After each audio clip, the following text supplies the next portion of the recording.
Hoy hablaremos de los seres autoritarios y para ello he querido mostrar un ejemplo grotesco de la historia.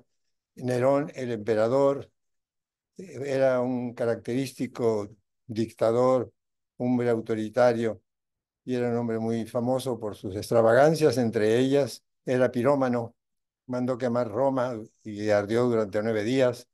Él tenía una relación muy cercana con su madre, incluso incestuosa, y al final la mató, así que es matricida.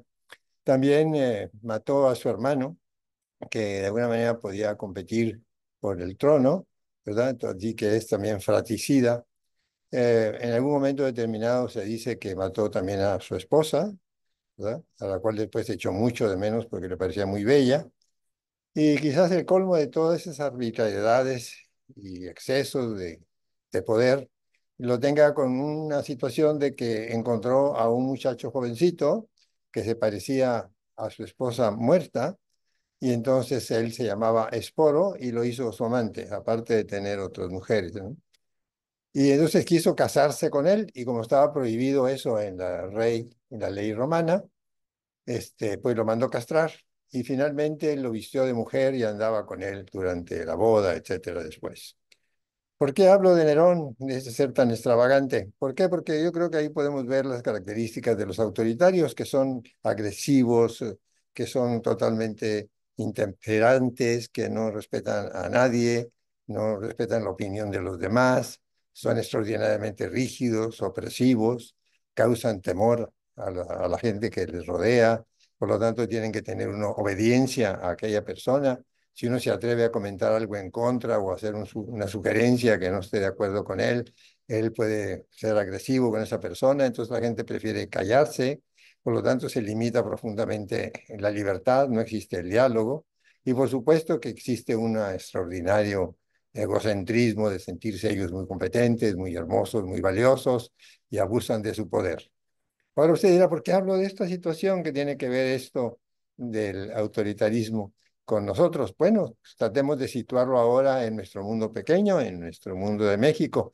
Hace algunos años, en los 60, 70, yo escuchaba una frase que por fortuna ya no oigo, en el cual alguien decía, yo soy muy macho. Y eso significaba que yo podía ser borracho, pendenciero, jugador, tener muchas mujeres, tener hijos con diferentes sitios, etcétera. El clásico macho mexicano.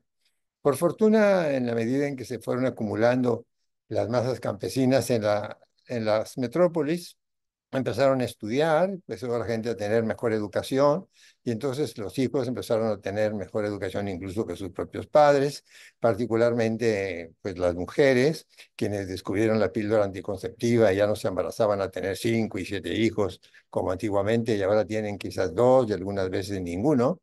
También ellas encontraron pues, la virtud de estudiar en las universidades y uno ve cómo van floreciendo muchas mujeres competentes al igual que los hombres. Y también dentro de esa característica había bueno, pues, siempre hemos hablado de que los niños son seres vulnerables, las mujeres, los niños y los ancianos. Pues resulta que las mujeres también se empezaron a empoderar y pareciera ser que los niños también.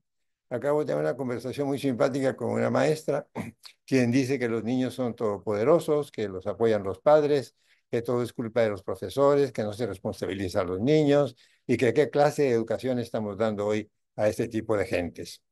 Entonces la idea de hablar sobre el autoritarismo es que analicemos nuestra vida personal, cómo nos va en nuestro trabajo, en la empresa, en la industria, en el hospital, en nuestra propia casa.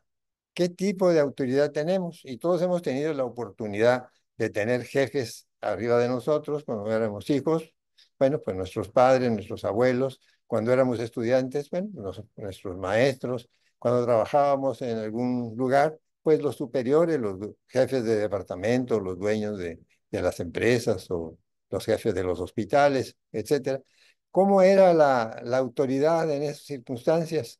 Y hemos ido conociendo a seres humanos que eran arbitrarios, que eran opresivos, que eran rígidos, a quien uno les tenía temor, etcétera.